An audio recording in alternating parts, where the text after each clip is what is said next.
Hi everyone, so in this video we're going to see that how to change the background and theme on Google Chrome. So to change the background or theme on Google Chrome, we need to click on this customize button at the bottom right corner.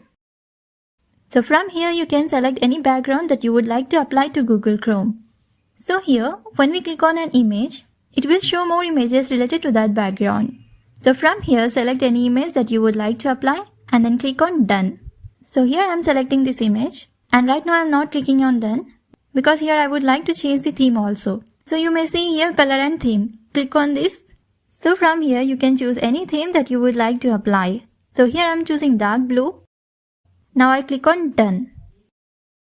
So now you may see here the background also changed and the theme of the Google Chrome also changed. And one more thing, here you may keep your own image or any image that is available in your device as a background. So if you would like to apply your image as a background, just click on customize and here select on upload from device, and from your device select any picture that you would like to apply as a background on Google Chrome. So this is how we change the background on Google Chrome.